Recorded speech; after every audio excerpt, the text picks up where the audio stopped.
सावधान हो जाइए, क्योंकि यह कोई साधारण कथा नहीं है। यह उस भक्ति की कहानी है जो किसी वरदान के लिए नहीं, बल्कि केवल विश्वास के लिए की गई थी। एक ऐसा बालक जिसके पास न दूध था, न वैभव, न सहारा, फिर भी उसकी भक्ति ने स्वयं भगवान शंकर को परीक्षा लेने पर विवश कर दिया। आज त्रिदेव कहानी मंडल पर सुनिए उपमन्यु की वह अद्भुत कथा, जहां देवताओं के राजा भी भक्त की आस्था के आगे नतमस्तक हो गए। घने वन की निस्तब्धता में एक बालक पद्मासन में बैठा था। न आंखों में भय था, न मुख पर लालसा, केवल एक ही ध्वनि उसके श्वास प्रश्वास में बस चुकी थी, ओम नमः शिवाय। उस बालक का नाम था उपमन्यु। वह व्याघ्रपाद ऋषि का पुत्र था, पर उसका पालन पोषण मामा के घर हुआ। बाल्यकाल से ही उसने अभाव देखा, विशेषकर दूध का, पर यह अभाव उसे दुर्बल नहीं, बल्कि भीतर से प्रज्वलित करता गया। मां ने जब कहा, पुत्र, जो सबका पालन करता है वही तुझे भी देगा, तो उपमन्यु ने बिना प्रश्न किए वन का मार्ग चुन लिया। दिन बीतते गए, धूप ने शरीर को जलाया, शीत ने हड्डियों को कंपाया, पर उसका जप कभी नहीं रुका। तभी आकाश से एक तेजस्वी पुरुष उतरा। देवताओं का वैभव, राजसी स्वर्ग, वह सुरेश्वर अर्थात इंद्र का रूप था।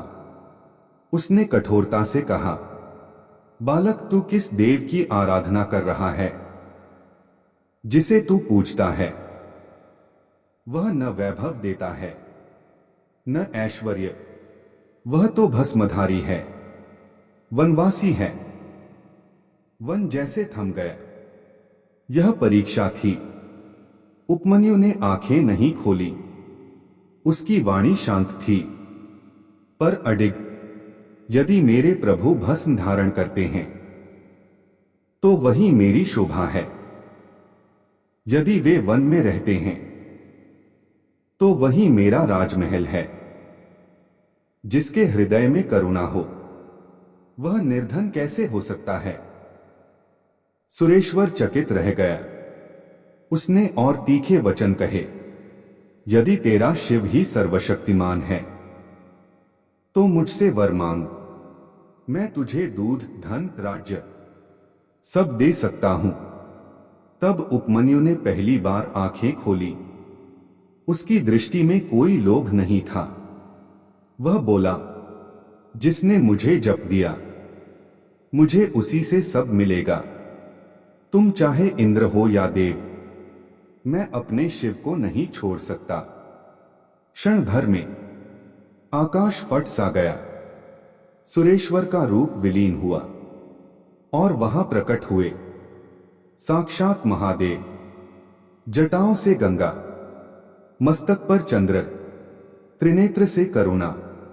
महादेव ने बालक को उठाया, अपने हृदय से लगाया और कहा, वत्स उपमन्यु, तूने मुझे नहीं, भक्ति को चुन लिया। आज से तू अमर पद का अधिकारी है। तेरी भक्ति युगों युगों तक भक्तों को मार्ग दिखाएगी। कहा जाता है, उस क्षण उपमन्यु को केवल दूध ही नहीं, ज्ञान, वैराग्य और शिवत्व प्राप्त हुआ। क्योंकि जहां भक्ति अडिग हो वहां स्वयं भगवान परीक्षक बनकर आते हैं और अंत में भक्त के चरणों में अपने शीश रख देते हैं। वन के भीतर मौन और भी गहरा हो चला था। सूखे पत्तों पर बैठा वह बालक अब शरीर से नहीं, केवल आत्मा से जप कर रहा था। दिन और रात का भेद उसके लिए समाप्त हो चुका था। भूख आती तो वह उसे शिव को अर्पित कर देता, प्यास लगती तो वह उसे भी मंत्र में बदल देता। ओम नमः शिवाय। यह केवल उच्चारण नहीं था, यह उसके हृदय की धड़कन बन चुका था। तभी वन की वायु अचानक भारी हो गई।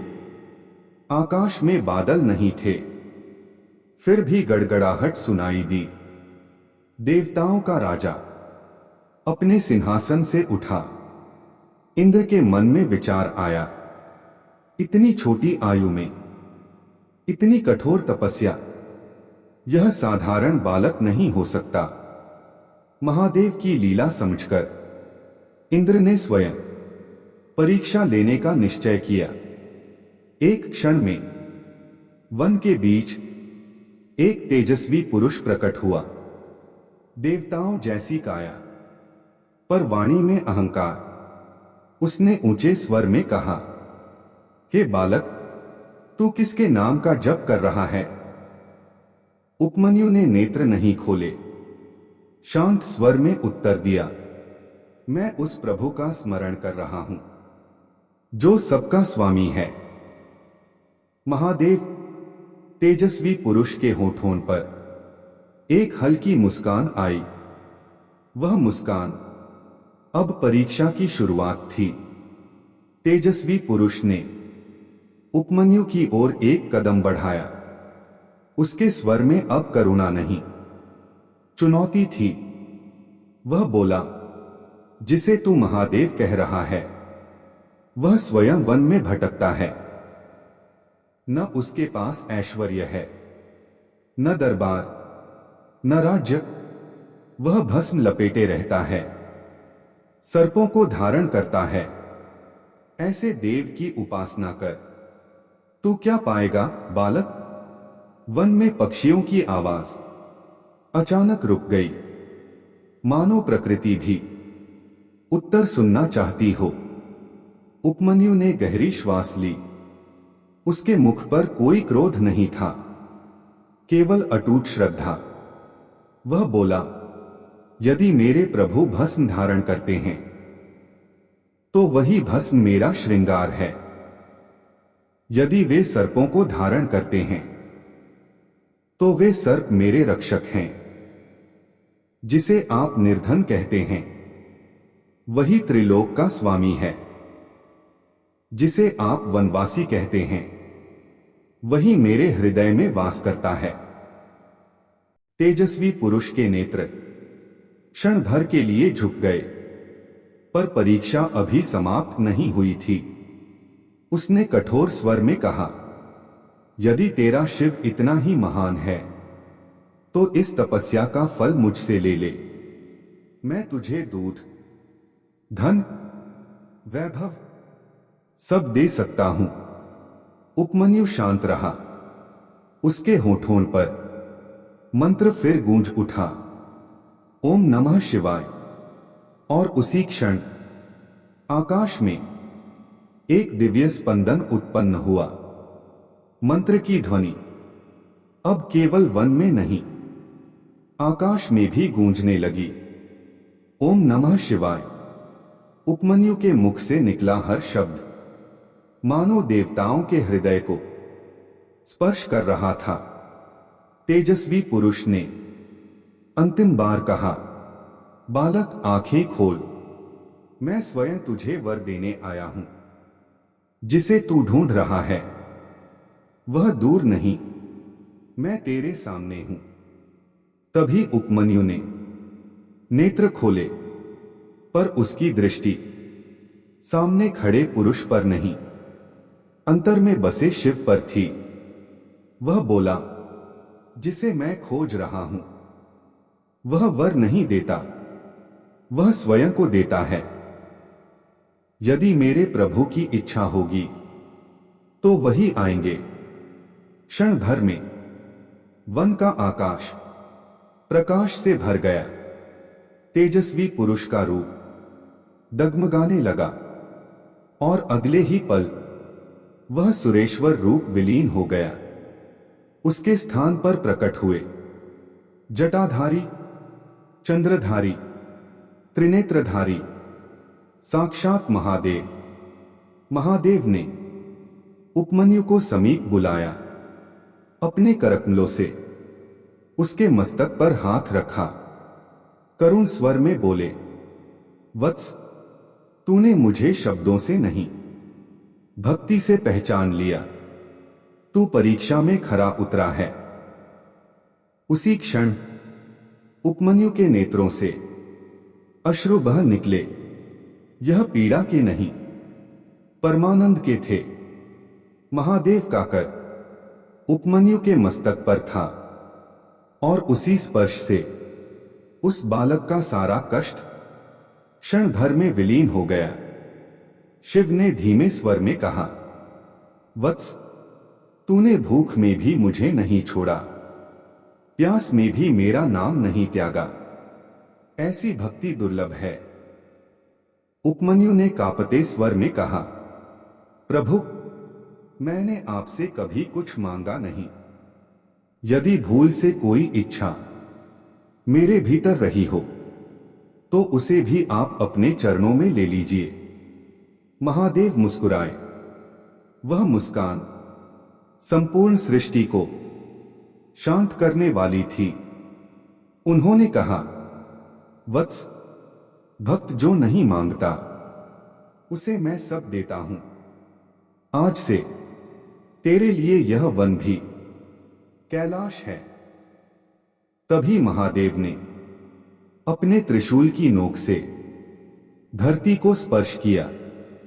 क्षण भर में भूमि से एक दिव्य धारा फूटी। वह केवल दूध नहीं था, वह अमृत था। महादेव बोले, यह तेरी देह का पोषण करेगा, पर मेरी कृपा तेरी आत्मा का। उपमन्यु ने वह धारा ग्रहण की। उसके शरीर में बल आया, पर मन और भी विनम्र हो गया। महादेव ने अंतिम वर दिया, वत्स, आज से तू मेरे परम भक्तों में गिना जाएगा। युग बदले जाएंगे, पर तेरी भक्ति की कथा कभी समाप्त नहीं होगी। इतना कहकर महादेव अंतर ध्यान हो गए। वन फिर शांत था, पर अब वहां एक साधारण बालक नहीं, शिवत्व से प्रकाशित एक अमर भक्त विराजमान था। महादेव के अंतर ध्यान के बाद वन पहले जैसा नहीं रहा। वायु में एक पवित्र सुगंध थी, धरती में स्थिरता थी और उपमन्यु के हृदय में अद्भुत शांति। वह वहीं बैठा रहा, न उत्साह में, न अहंकार में, केवल कृतज्ञता में। उसने आंखें बंद की और फिर वही मंत्र बोला, ओ नमः शिवाय। पर अब यह जप कष्ट से नहीं, अनुभव से निकल रहा था। कुछ समय पश्चात ऋषि व्याघ्रपाद वन में पहुंचे। उन्होंने दूर से ही एक तेजस्वी बालक को देखा। वह उनका पुत्र ही था, पर पहले जैसा नहीं।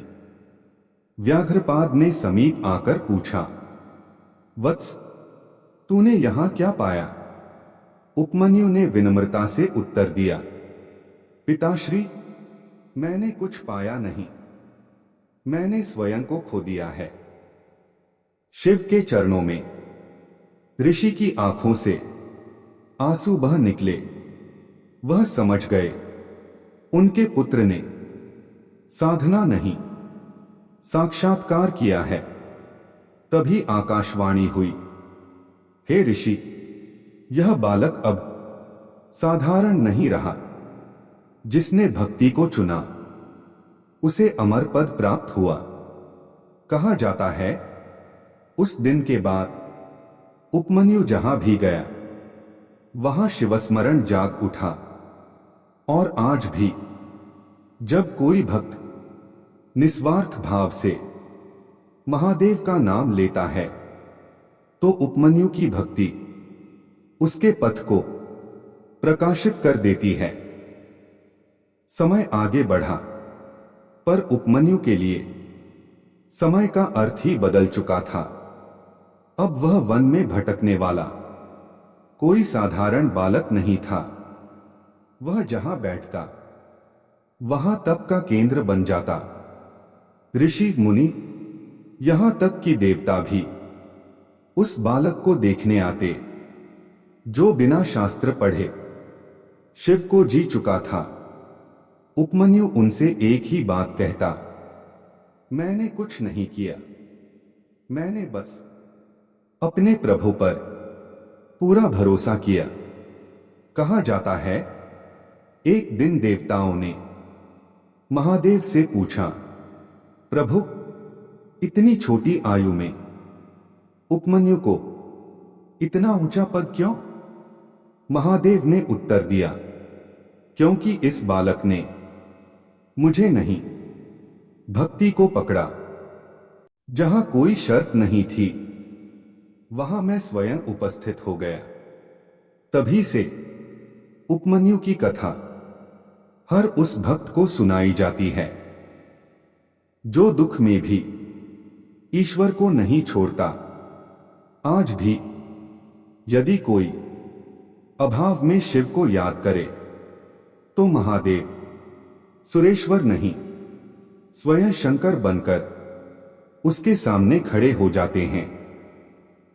क्योंकि शिव को पाने के लिए कुछ होना जरूरी नहीं, बस निष्ठा होनी चाहिए। उपमन्यु की भक्ति अब केवल कथा नहीं रही, वह एक मार्ग बन चुकी थी। जो भी उस वन से गुजरता उसके हृदय में अकारण ही शिवस्मरण जाग उठता। कहा जाता है, जहां उपमन्यु ने तप किया था वहां भूमि आज भी मौन नहीं रहती। रात्रि के सन्नाटे में आज भी ओम नमः शिवाय की ध्वनि सुनाई देती है। ऋषि व्याघ्रपाद ने उस स्थान को तीर्थ घोषित किया। वहां आने वाला हर भक्त यह समझ जाता, ईश्वर को धन से नहीं, धैर्य से पाया जाता है। उपमन्यु आगे चलकर महान ऋषि बने, पर उनके मुख से कभी अहंकार नहीं निकला। वे कहते, जिस दिन मैंने स्वयं को छोड़ा उसी दिन शिव ने मुझे स्वीकार किया।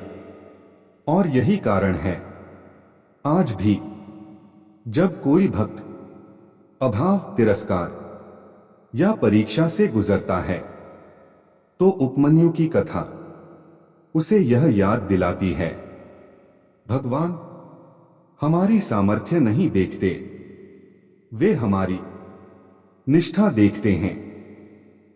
जहां निष्ठा अडिग हो वहां देवताओं का राजा भी परीक्षक बन जाता है।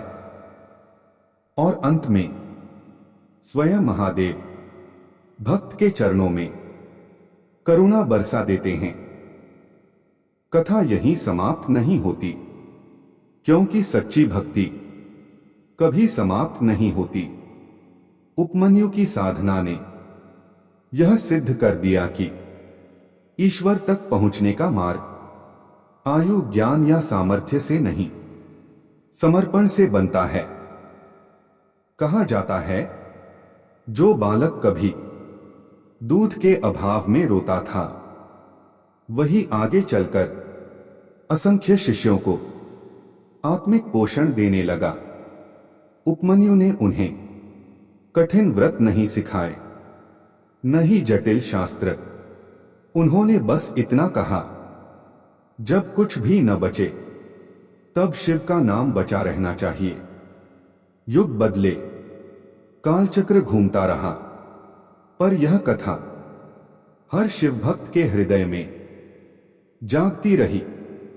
आज भी जब कोई भक्त अकेलेपन में, अभाव में या पीड़ा में ओम नमः शिवाय कहता है तो समझ लीजिए, उपमन्यु की भक्ति उस मंत्र के साथ जीवित हो उठती है। क्योंकि महादेव को पाने के लिए बहुत कुछ होना आवश्यक नहीं, बस हृदय सच्चा होना चाहिए। कालचक्र आगे बढ़ता गया, पर उपमन्यु की भक्ति समय के साथ फीकी नहीं पड़ी, वह और गहरी होती चली गई।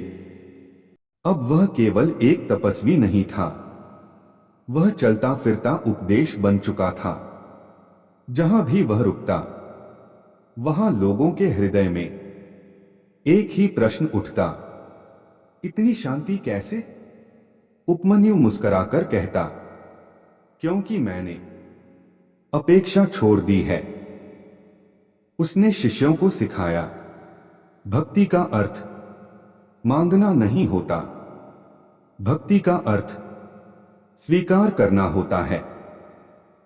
वह कहता, जब सुख आए तो शिव की कृपा समझो, और जब दुख आए तो शिव की परीक्षा।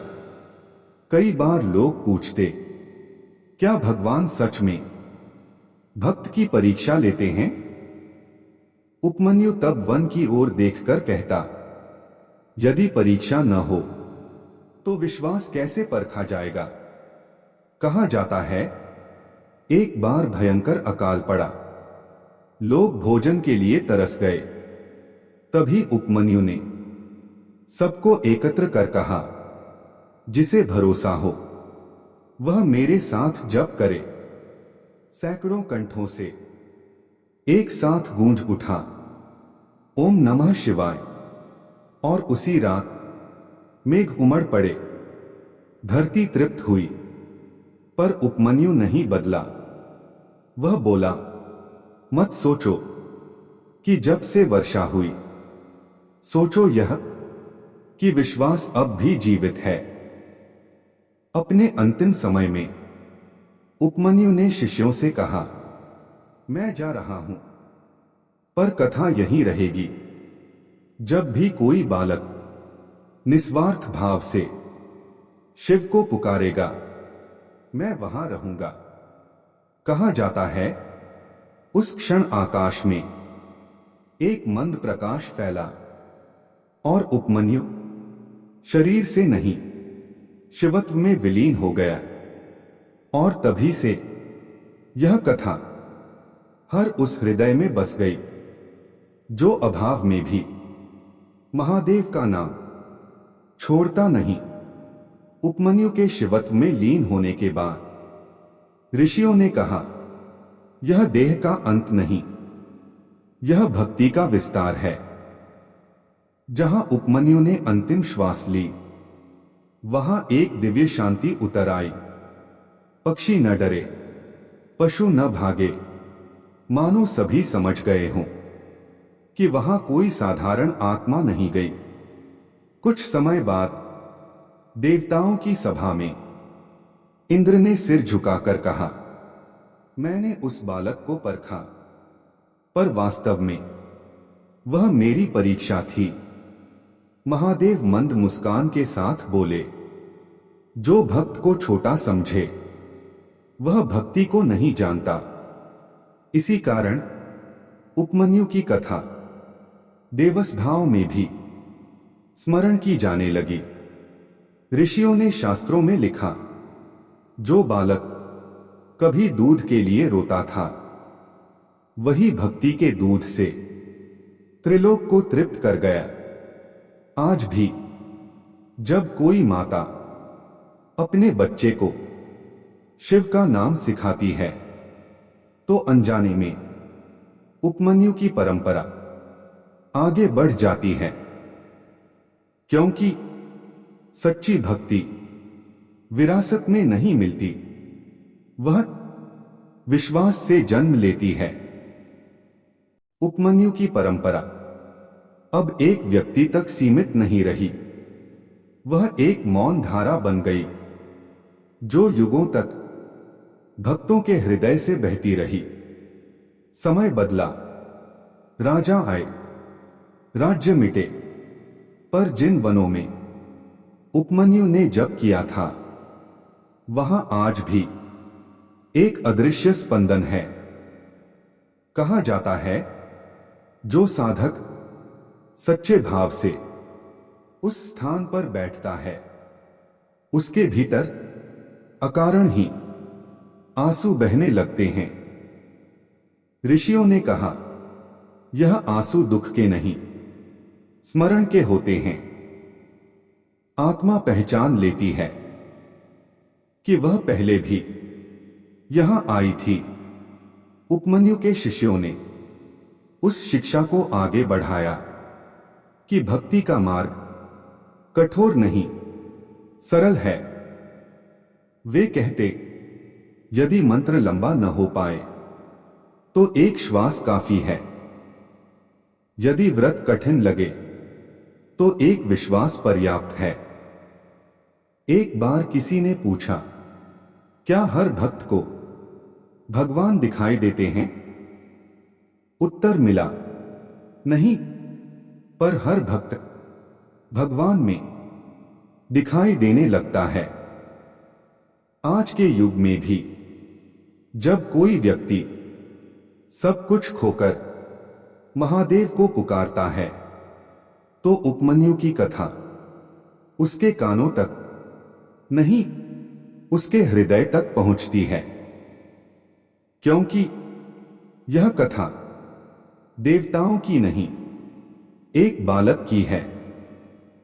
और वही बालक यह सिखा गया कि ईश्वर तक पहुंचने के लिए ऊंचा होना जरूरी नहीं, सच्चा होना जरूरी है। युग बदलते गए, सभ्यताएं उभरी और मिटती रहीं, पर उपमन्यु की भक्ति समय की धूल से कभी ढंकी नहीं। कहा जाता है, जब कलियुग ने अपना प्रभाव बढ़ाया, जब मनुष्य ईश्वर को भी लेन देन की दृष्टि से देखने लगा, तब महादेव ने ऋषियों के हृदय में उपमन्यु की कथा फिर से जगा दी। ऋषि कहते, जब भक्ति दिखावे में बदल जाए तब उस बालक को याद करना जिसने कुछ मांगा ही नहीं। कई स्थानों पर उपमन्यु के नाम से आश्रम बने, पर उन आश्रमों में न कोई भव्य द्वार था, न सोने की मूर्ति, बस एक पत्थर जिस पर लिखा था ओम नमः शिवाय। जो भी वहां आया उससे एक ही प्रश्न पूछा गया, तुम क्या लेने आए हो? और यदि कोई बोला शांति, तो उसे भीतर प्रवेश मिला। कहा जाता है, एक बार एक अहंकारी विद्वान उस आश्रम में पहुंचा। उसने शास्त्रों का गर्व दिखाया, ज्ञान का प्रदर्शन किया। तभी एक वृद्ध साधक बोला, बालक उपमन्यु इन सबके बिना शिव को पा गया था। तुम्हारे पास जो है उसे छोड़ सकते हो? विद्वान मौन रह गया। यह मौन ही उपमन्यु की सबसे बड़ी शिक्षा थी कि जहां तर्क रुक जाता है वहीं भक्ति प्रारंभ होती है। आज भी जब कोई भक्त टूटी आवाज में महादेव को पुकारता है, जब मंत्र सही उच्चारण में न भी हो पर भाव शुद्ध हो, तो समझ लीजिए उपमन्यु की साधना फिर जीवित हो उठी है। क्योंकि महादेव शब्द नहीं सुनते, वे अंतर की पुकार सुनते हैं। और उसी पुकार में आज भी एक नन्हा बालक घने वन में बैठा है, आंखें बंद, हृदय खुला और होठों पर अनंत जप, ओम नमः शिवाय। उस नन्हे बालक की छवि अब किसी एक काल की नहीं रही। वह हर युग में किसी न किसी रूप में जीवित है। कभी वह अभाव में जन्मा बच्चा बनकर मंदिर के कोने में दिया जला देता है, कभी वह टूटे मन वाला इंसान बनकर रात के सन्नाटे में शिव का नाम लेता है। उपमन्यु की कथा हमें यह नहीं सिखाती कि भगवान कहाँ मिलते हैं। यह सिखाती है कि हम कब तैयार होते हैं। जब मन गणना छोड़ देता है, जब हृदय शर्तें तोड़ देता है, तभी शिव प्रकट होते हैं। कहा जाता है महादेव आज भी भक्तों की परीक्षा लेते हैं, पर वे धन छीनकर नहीं, अहंकार हटाकर परीक्षा लेते हैं। और जो इस परीक्षा में मौन रह जाता है, जो शिकायत नहीं करता, वही उपमन्यु की पंक्ति में खड़ा हो जाता है। आज यदि तुम किसी कमी से जूझ रहे हो, यदि जीवन तुमसे कुछ छीन रहा है, तो इसे दंड मत समझो, इसे निमंत्रण समझो। क्योंकि जहां अभाव होता है, वहीं भक्ति जन्म लेती है, और जहां भक्ति जन्म ले, वहां महादेव किसी न किसी रूप में अवश्य प्रकट होते हैं। और अंत में यह समझ लेना आवश्यक है, उपमन्यु की कथा किसी दूर के युग की कहानी नहीं है। यह कथा आज की है, इस समय की है, आपकी और मेरी है।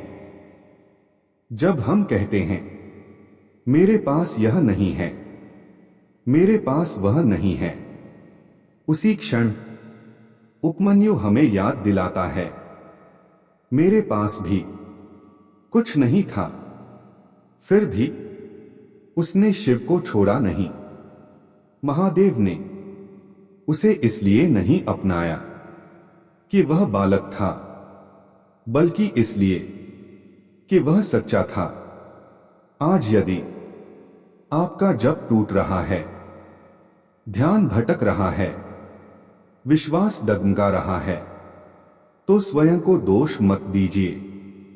बस एक बार आंखें बंद करके कहिए नमः शिवाय, इतना ही काफी है।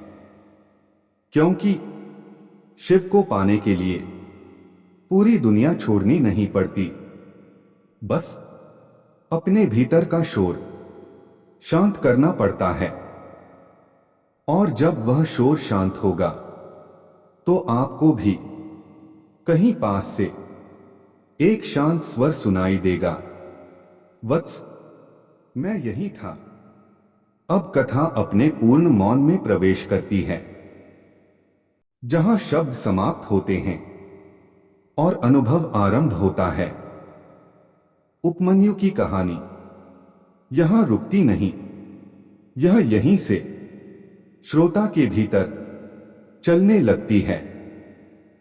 यदि यह कथा आपके मन को एक क्षण के लिए भी शांत कर गई हो, यदि कहीं भीतर शिव का नाम अपने आप गूंज उठा हो, तो समझिए यह केवल कहानी नहीं थी, यह एक स्मरण था। स्मरण उस सत्य का कि भगवान दूर नहीं होते, हम ही व्यस्त हो जाते हैं। महादेव आज भी उसी सरलता से भक्त को अपनाते हैं, जैसे उन्होंने उपमन्यु को अपनाया था। बस एक शर्त है, भक्ति सच्ची हो और मन निस्वार्थ। इसी भावना के साथ इस कथा को यही विश्राम देते हैं। शिव आप सभी पर अपनी करुणा बनाए रखें और उसी विश्राम के बाद भी एक सूक्ष्म ध्वनि शेष रह जाती है। वह ध्वनि कथा की नहीं, आपके अपने अंतर्मन की होती है। उपमन्यु ने कभी स्वयं को महान नहीं कहा, पर उसकी भक्ति उसे महान बना गई। यही महादेव की लीला है। वे चुनते नहीं, वे स्वीकार करते हैं। जिस दिन मनुष्य अपनी कमी को छुपाने की जगह ईश्वर को सौंप देता है, उसी दिन भक्ति आरंभ होती है। उपमन्यु का वन आज भी हर उस हृदय में है जहां कोई अकेले बैठकर सच्चे भाव से शिव का नाम लेता है। और महादेव, वे आज भी सुरेश्वर बनकर नहीं, करुणा बनकर पास खड़े रहते हैं। कथा समाप्त नहीं हुई है, क्योंकि जहां शिव का नाम है वहां कभी अंत नहीं होता। अब केवल एक अंतिम भाव शेष है। यदि इस कथा के दौरान कहीं भी आपका मन रुक गया हो, आंखें नम हुई हो या हृदय हल्का लगा हो, तो समझिए उपमन्यु की भक्ति आप तक पहुंच चुकी है। क्योंकि कथा सुनना अलग है और कथा को भीतर उतरते महसूस करना पूरी तरह अलग। उपमन्यु ने कभी यह नहीं पूछा, मुझे क्यों चुना गया। उसने बस इतना कहा, मैं यही हूं। और महादेव उसी यही हूं पर प्रकट हो जाते हैं। आज भी जब जीवन बहुत भारी लगने लगे, जब प्रश्न उत्तर से अधिक हो जाए, तो कुछ मांगने से पहले बस एक बार शिव को याद कर लेना, बिना शब्दों के, बिना अपेक्षा के। क्योंकि जहां अपेक्षा समाप्त होती है, वहीं महादेव की उपस्थिति आरंभ होती है। इसी भाव के साथ यह कथा पूर्ण नहीं होती, बस आपके भीतर स्थिर हो जाती है। और उसी स्थिरता में एक गहरी सच्चाई उभरती है।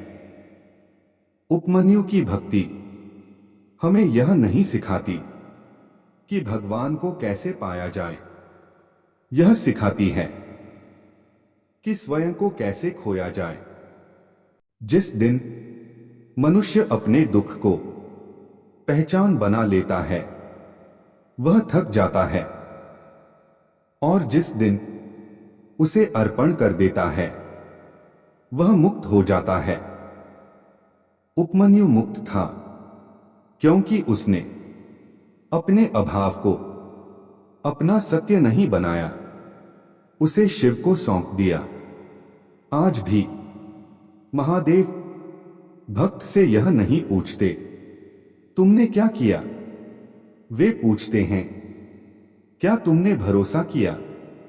और यदि उत्तर मौन में हो, आंखों में हो या आंसू में हो, तो वही पर्याप्त है। इसीलिए शिव की भक्ति कठोर नहीं, कोमल है। वह शोर में नहीं, शांति में प्रकट होती है।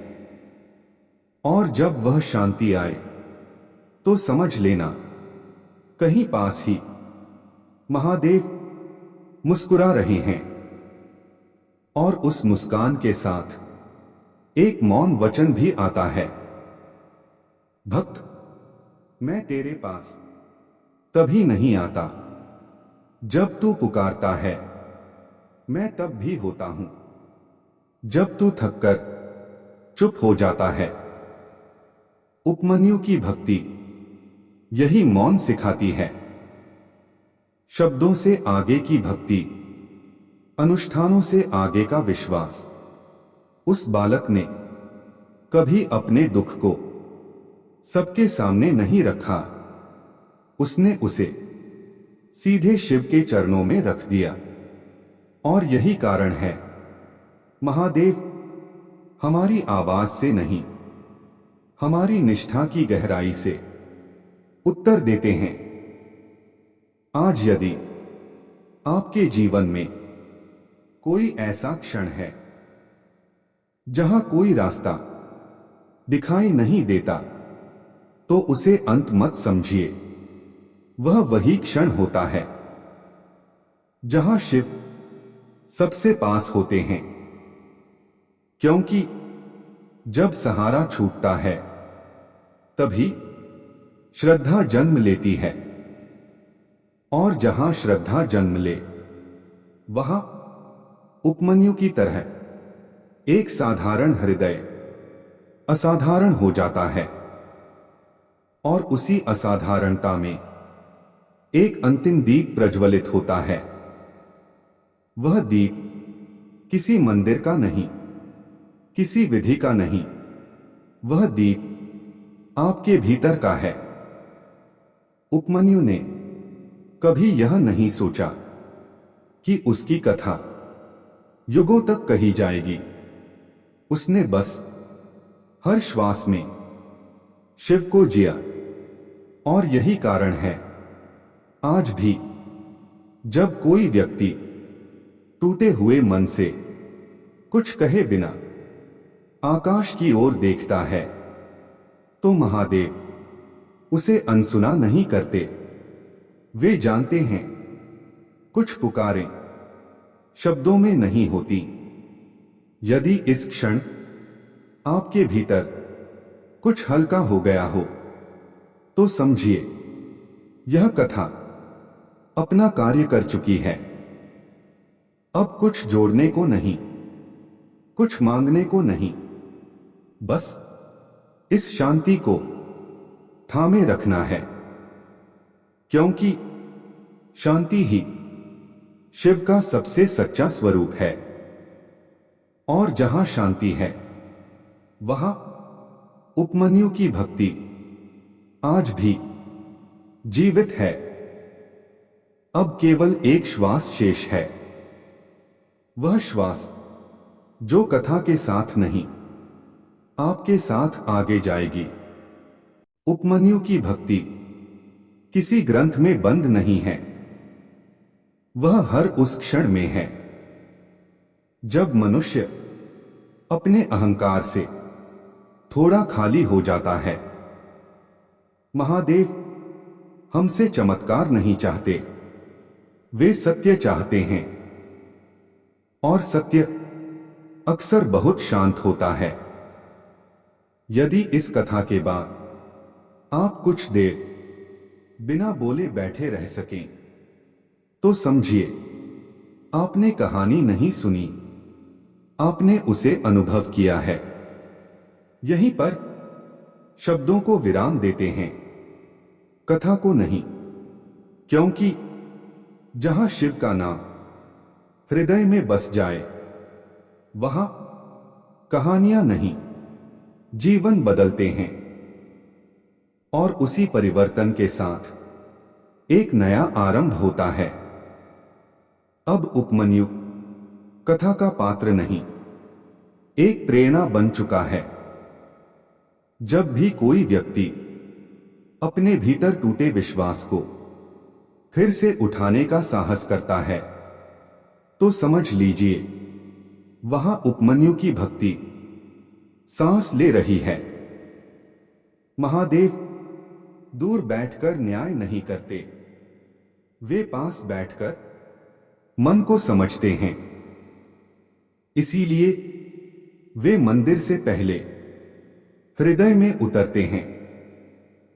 यदि आज आप कुछ खो चुके हैं, तो यह मत सोचिए कि आप खाली हो गए हैं। कभी कभी खाली होना ही ईश्वर के लिए जगह बनाना होता है। उपमन्यु ने उसी खालीपन में शिव को पाया था। अब इस भाव को अपने साथ ले जाइए, शोर से दूर, दिखावे से मुक्त, बस सच्चे मन से, क्योंकि जहां सच्चाई है वहीं महादेव हैं। और अब बस मौन को सुनिए। इस कथा के शब्द यहां समाप्त होते हैं, पर जो शांति आपके भीतर उतरी है वह ही इसका सच्चा निष्कर्ष है। उपमन्यु ने जीवन से कुछ नहीं मांगा, फिर भी जीवन ने उसे शिव दे दिया। यही महादेव की करुणा है। वे आवश्यकता नहीं, निष्ठा देखते हैं। यदि आज आपके मन में कोई प्रश्न शेष है तो उसे बाहर मत खोजिए, बस एक क्षण आंखें बंद कीजिए, उत्तर वहीं मिलेगा। क्योंकि महादेव बाहर नहीं रहते, वे भीतर बसते हैं। इसी भाव के साथ इस कथा को यहीं पूर्ण विराम देते हैं, न अंत के रूप में बल्कि एक मौन प्रार्थना की तरह। और उस मौन प्रार्थना के बाद भी एक सूक्ष्म अनुभूति रह जाती है, जैसे किसी ने हृदय पर हाथ रखकर धीरे से कहा हो, डरो मत। उपमन्यु की कथा यहीं आकर हमसे विदा नहीं लेती, यह यहीं आकर हमारे साथ बैठ जाती है। जब अगली बार मन विचलित हो, विश्वास डगमगाए या जीवन कुछ अधिक भारी लगे, तो किसी समाधान की खोज मत करना। बस क्षण भर ठहरकर एक श्वास लेना और भीतर ही भीतर शिव का नाम स्मरण कर लेना। यही वह स्थान है जहां कथा फिर जीवित हो उठती है। क्योंकि महादेव हमारी समस्याएं नहीं, हमारी सादगी सुनते हैं, और सादगी में ही भक्ति खिलती है। ठीक वैसे ही जैसे कभी एक नन्हे बालक के हृदय में खिली थी, और उसी सादगी में एक अंतिम सत्य उजागर होता है। भक्ति कोई रास्ता नहीं जो कहीं ले जाए, भक्ति वह स्थिति है जहां पहुंचना बंद हो जाता है। उपमन्यु ने कभी भविष्य की चिंता नहीं की, कभी परिणाम नहीं गिने। उसने बस आज के क्षण में शिव को थामे रखा। महादेव इसीलिए प्रकट हुए क्योंकि जहां गणना समाप्त होती है वहीं करुणा उतरती है। आज यदि आपके जीवन में उत्तर नहीं मिल रहे तो यह असफलता नहीं, यह आमंत्रण है। आमंत्रण मौन में बैठने का, अपेक्षाएं रखने का नहीं, विश्वास रखने का। उपमन्यु की तरह, जो जानता था कि यदि कुछ भी न मिले तो भी शिव मिलना ही पर्याप्त है, और यही पर्याप्तता सबसे बड़ा वरदान है। क्योंकि जो संतुष्ट है वही सच्चा भक्त है, और जहां सच्चा भक्त है वहां महादेव सदैव उपस्थित हैं। और उसी उपस्थिति में एक गहरी स्थिरता जन्म लेती है। यह वह स्थिरता है जहां प्रश्न अपने आप शांत हो जाते हैं, जहां उत्तर शब्द बनकर नहीं, अनुभूति बनकर उतरते हैं।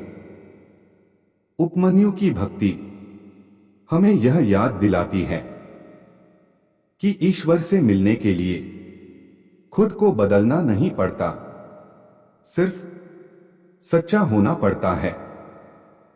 महादेव कभी यह नहीं देखते कि तुम कितनी दूर तक पहुंचे, वे यह देखते हैं कि तुमने चलना किस भाव से शुरू किया।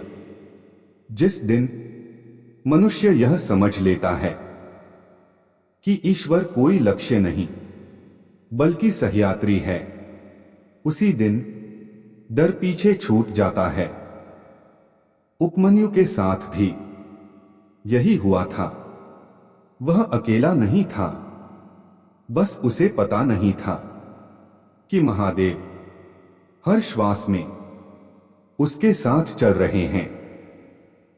आज भी जब कोई भक्त अपने जीवन की भीड़ में एक पल के लिए रुकता है और बिना कुछ कहे आकाश की ओर देखता है, तो समझ लेना वह उसी पथ पर है जिस पथ पर कभी उपमन्यु चला था।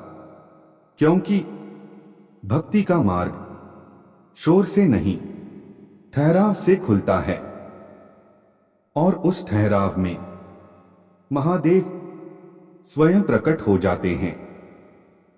और उसी प्रकट होने के बाद कुछ कहने को शेष नहीं रहता, क्योंकि जहां महादेव उपस्थित हों, वहां शब्द अपने आप मौन हो जाते हैं।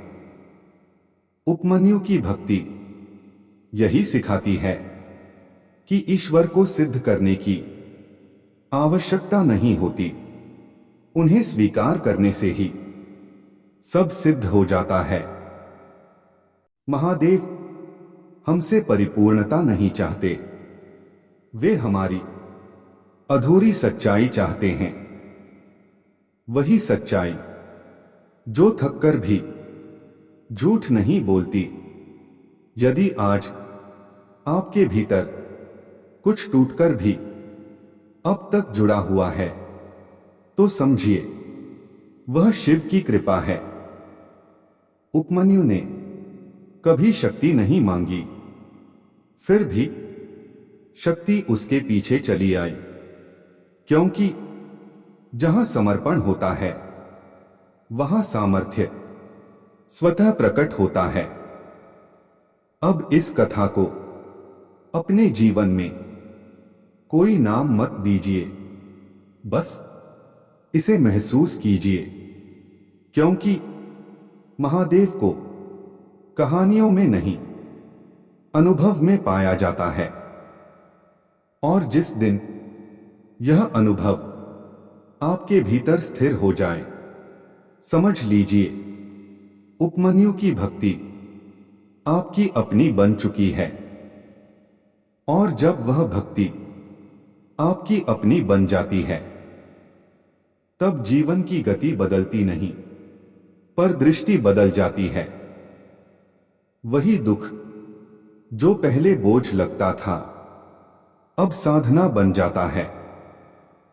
वही प्रतीक्षा जो पहले पीड़ा थी, अब भरोसा बन जाती है। उपमन्यु ने इसी भरोसे में पूरा जीवन जिया। उसने कभी यह नहीं पूछा कब, उसने बस कहा, जैसा आप चाहें महादेव, इसी जैसा आप चाहें में सब कुछ दे देते हैं। आज भी यदि आप अपनी सीमाओं से थक गए हों, यदि भीतर कुछ कहने की शक्ति न बचे, तो यही सबसे सुंदर क्षण है।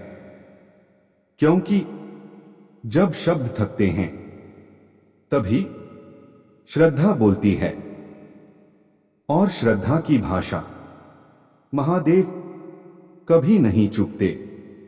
इसी भाव के साथ कथा स्वयं को आपके हृदय में सौंप देती है, बिना आग्रह, बिना अपेक्षा, क्योंकि जहां समर्पण है वहीं शिव है। और अब कथा अपने पूर्ण विश्राम में प्रवेश करती है। उपमन्यु की यह कहानी किसी चमत्कार की नहीं थी, यह उस विश्वास की थी जो बिना देखे भी डगमगाया नहीं। एक नन्हा बालक जिसके पास कुछ नहीं था, न दूध, न साधन, न सहारा, फिर भी उसने महादेव को नहीं छोड़ा, और महादेव ने उसे इसलिए नहीं अपनाया कि वह बालक था, बल्कि इसलिए कि वह निस्वार्थ था। आज यदि इस कथा ने आपके भीतर एक क्षण का भी मौन जगा दिया हो, तो समझिए उपमन्यु की भक्ति सफल हो गई, क्योंकि कथा का उद्देश्य रोमांच नहीं, स्मरण होता है।